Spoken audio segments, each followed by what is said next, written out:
luar santai. Ngobrol bareng santai. Apa kabar nih Sobat Ngobar? Semoga semuanya dalam keadaan sehat, semangat, dan penuh inspirasi. Selamat datang di acara Talkshow Seru Kita, di mana kita bakal ngobrol bareng dengan sosok mahasiswa yang luar biasa, yang pastinya bikin kalian makin termotivasi. Hari ini kita kedatangan seorang mahasiswa sang inspirator muda yang sudah berani keluar dari zona nyamannya. Kakak ini pernah menjadi sebagai runner-up 1 Tololo Tarwang pada tahun 2019 dan juga dia merupakan salah satu peserta dari program pertukaran mahasiswa batch 4. Wah, seru banget kan Sobat Ngobar? Gimana? Makin gak sabar kan dengar cerita inspiratif dan pengalaman yang akan disampaikan kepada kita semua. Sebelum itu, saya ingin mengingatkan kepada kalian untuk nonton talkshow ini sampai habis dan jangan lupa untuk like, komen, dan subscribe. Tanpa berlama-lama, yuk kita sambut narasumber kita pada hari ini yang siap berbagi pengalaman kepada Sobat Ngobar semua. Halo Kak. Apa kabar nih Kak? Alhamdulillah kabarnya baik. Boleh perkenalan dulu Kak Sobat Ngobar? Hai Sobat Ngobar, perkenalkan saya Ikhwan Syam, seorang mahasiswa semester 8 di sebuah universitas di kota Makassar ini.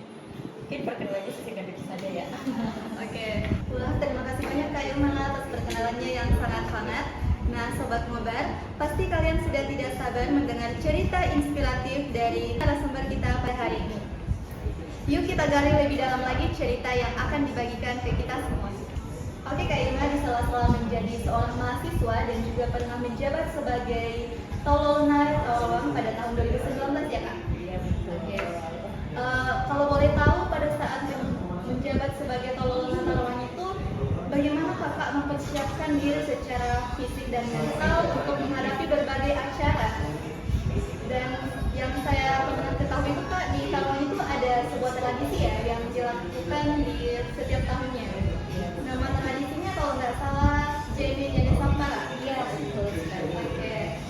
Jadi sebagai kakak nih sebagai duta sebagai Tololo Tarwang tahun 2019, kontribusi apa yang kakak berikan pada kegiatan tersebut?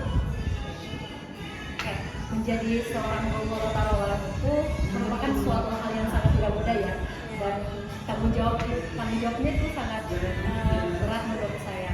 Untuk persiapan mental saya yang saya siapkan itu, saya banyak belajar para senior. Kemudian saya juga belajar tentang bagaimana langsung terus publishing saya. Terus untuk fisik saya selalu menjaga stamina saya karena kenapa? Kan kalau seorang Tololo akan bertemu dengan banyak orang, mendampingi tamu ya, mungkin itu untuk persiapan fisik dan mental saya. Kemudian untuk mengenai tradisi yang ada di Tarwang itu ya jenis Sampara. Kontribusi saya sebagai Tololo pada saat itu saya menjemput para tamu-tamu kehormatan, kemudian mendampingi pada saat acara-acara ya. Kemudian waktu itu bukan hanya di situ saja, kontribusi saya untuk tradisi ini saya bawa sampai ke perkuliahan. Karena kenapa? Waktu semester 5 waktu itu ya, saya mengambil tradisi jenis Sampara menjadikan sebuah tarian. Mungkin itu termasuk melestarikan budaya ya yang ada di Tarwang itu.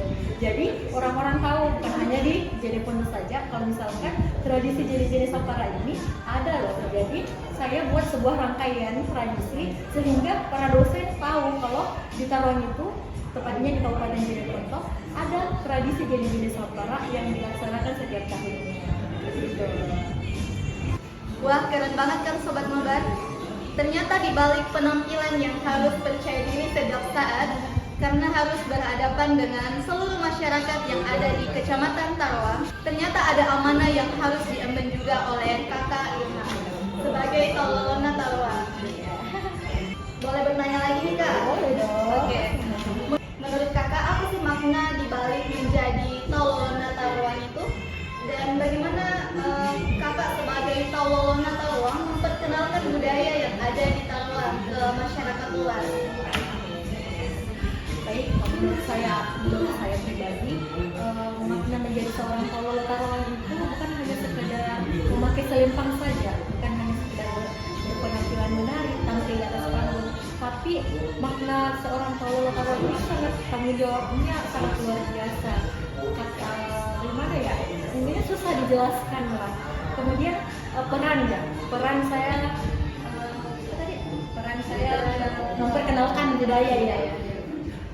Sepertinya pertanyaan ini sudah saya jawab di pertanyaan sebelumnya, tapi tidak apa-apa. Peran saya salah satunya itu memperkenalkan budaya saya ke masyarakat luas itu dengan dalam rangkaian acara tradisi jenis-jenis Sapra ini saya satukan menjadi sebuah tari. Nah, lalu saya tampilkan di Makassar. Kemudian setelah saya tampilkan di Makassar, pada saat acara 17 Agustusan di Kecamatan Karawang, saya menampilkan dan orang-orang pada kaget ya. Kalau misalkan ternyata rangkaian jenis-jenis Sapra ini bisa dijadikan sebuah tari. Nah, mungkin itu sebuah hal baru untuk budaya kita gitu. Mungkin itu saja ya Kak. Wah, cerita yang sangat menginspirasi. Nah, Sobat Ngobat, ternyata menjadi Tololo Taruhan itu bukan hanya sekedar gelar saja atau memakai selempang ini ya. Ternyata kita harus menjaga dan melestarikan budaya yang ada di sekitar kita untuk diperkenalkan ke masyarakat luar khususnya ya Kak. Bukan hanya dikenal di Taruhan saja, tetapi bisa juga dibawa keluar wilayah Taruhan. Nah, Sobat Ngobar, mungkin sudah cukup ya cerita kita tentang bagaimana itu Tololo Taruhan dan apa kontribusinya kepada masyarakat. Nah, sekarang bagaimana kalau kita beralih ke cerita bagaimana pengalaman Kak Irma selama mengikuti program pertukaran mahasiswa. Kak, pas mengikuti pertukaran mahasiswa itu pada tahun berapa? Mengikuti ya, baik, terima kasih ya. Kemudian mengikuti pertukaran mahasiswa itu sebenarnya saya pernah mencoba pada tahun 2022 batch 3 ya, tapi mungkin belum beruntung, saya ditolak, tapi saya tidak menyerah, saya tetap mendaftar pada tahun 2023 ya, dan alhamdulillah diterima pada tahun 2024. Kan seleksinya di tahun 2023 kan, terus berangkatnya pas 2024. Kemarin PNM-nya di mana? Kemarin PNM-nya di Universitas Negeri Jakarta. Wah, Universitas Negeri Jakarta. Ya. Biasa dikenal dengan UNJ. Iya, betul sekali. Hebat sekali kan Sobat Ngobat. Di antara ribuan pendaftar untuk mengikuti pertukaran mahasiswa, kurang lebih 50.000 lebih ya Kak pendaftar. Yang diterima cuma berapa? Di Universitas Negeri Jakarta itu cuma diterima 86 orang. 86 orang. Iya, betul sekali. Bayangkan Sobat Ngobat, di antara ribuan pendaftar tapi hanya kurang lebih dari 100. Iya, kurang dari 100 Kurang yang lebih diterima. dari 100 yang diterima. Iya. Kak, selama di UNJ itu mengikuti pertukaran mahasiswa, pasti ada momen di mana kakak merasa culture shock, adanya perbedaan budaya, bahasa, dan kebiasaan sehari-hari. Yang awalnya bahasa di Makassar itu kita tahu sendiri ya bagaimana, dan pindah ke Jakarta yang menggunakan mungkin bahasanya di sana bahasa yang formal atau beda sekali ya Kak dengan yang di sini. Sangat berbeda. Sangat berbeda. Berbanding terbalik banget. Oke, kalau begitu kakak bisa cerita ke Sobat Ngobat culture shock apa yang dirasakan pada saat berada di Jakarta untuk pertama kalinya, dan bagaimana cara kakak untuk mengatasi culture shock tersebut? Oke, pertanyaan sangat menarik ya guys, sangat menginspirasi untuk bercerita. Oke, culture shock pertama saya itu pada saat di Jakarta itu bahasa dan budayanya, dimana bahasa antara Makassar dan Jakarta itu sangat berbalik ya, 180 derajat lah.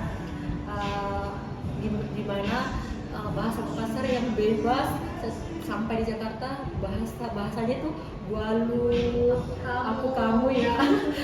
Sampai di sana itu sangat kesusahan beradaptasi tentang bahasa.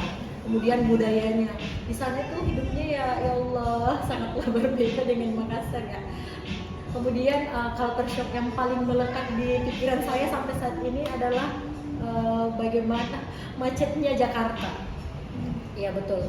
Kan kampus saya ini khususnya PGSD ya, sangat jauh gitu dari asrama saya.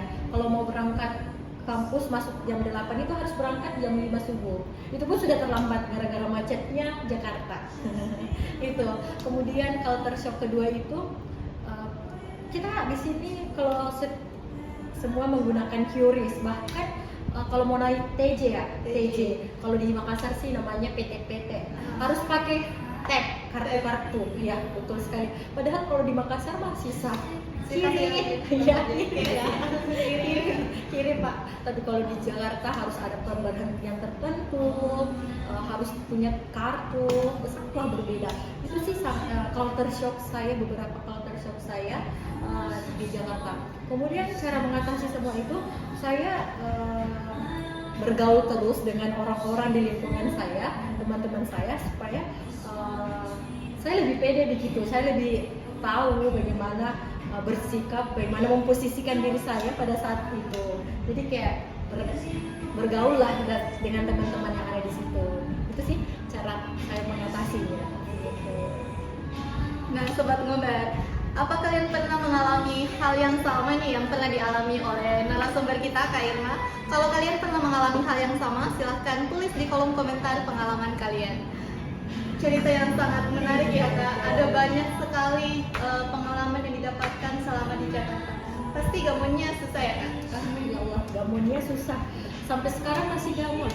Kadang, iya betul, masih nangis ini. Apalagi tadi kemarin dengar PMM batch 4 ini PMM terakhir, makanya buka arsip lagi, nangis lagi. Gitu.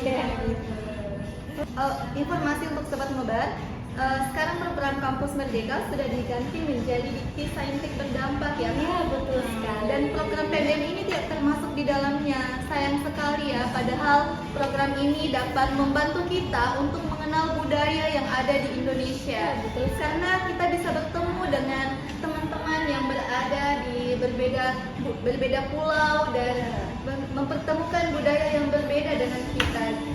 Dari pengalaman itulah kita bisa belajar banyak hal-hal baru seperti yang sudah didapatkan oleh Kak Irma. Kak Irma belajar banyak hal baru, bagaimana cara dia memposisikan dirinya di lingkungan baru dan bagaimana cara beradaptasi dengan budaya baru.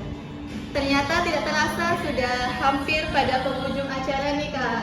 Nah, sebelum kita menutup acara talkshow kita pada hari ini, mungkin Kakak punya pesan atau motivasi kepada mahasiswa yang ada di luar sana yang mungkin bisa saja masih mengharapkan program ini ya, program pertukaran mahasiswa, tapi sayangnya program ini sudah dihapus dari Menteri Pendidikan karena diganti juga namanya Kampus Merdeka ke Dikti Saintek Berdampak. Ya betul sekali. Bagaimana Kakak memberikan pesan kepada mahasiswa untuk memotivasi? Ya, pesan untuk teman-teman di luar sana yang mungkin sudah punya plan untuk mengikuti program pertukaran mahasiswa. Pesan saya, jangan pernah berputus asa karena masih banyak program-program dari pemerintah yang bisa mengeksplor diri kita, bukan hanya PMM saja ya. Jadi kalau jika ingin, banyak kok program pemerintah yang bisa kalian cari, bukan hanya PMM saja. Oke, mungkin cuma itu ya. Jadi intinya jangan putus asa. Sobat Ngobar, pesan dari narasumber kita, Kak Irma, jangan pernah putus asa dan teruslah mencoba hal-hal baru. Karena siapa tahu dari hal baru yang kita coba, kita dapat belajar banyak hal dari apa yang kita lakukan. Jangan terjebak dari zona nyaman ya. Ingat, kita harus memperluas perspektif dan mengenal lingkungan luar. Masih banyak budaya luar yang ingin kita kenal. Tentunya bukan hanya melalui program ini, masih banyak program lain yang bisa kalian ikuti. Stay tune aja dan tetap semangat untuk kedepannya. Terima kasih ya Kak Irma sudah menyempatkan waktunya untuk hadir di acara talkshow ngobrol bareng bersama Sobat Ngobar. Itulah tadi bincang-bincang kita tentang bagaimana Kakak Irma menjadi talolona taruhan dan bagaimana dia melangkah untuk mencari dan mengenal budaya luar melalui program pertukaran mahasiswa. Saya dan Kak Irma pamit undur diri. Sekian, wassalamualaikum warahmatullahi wabarakatuh.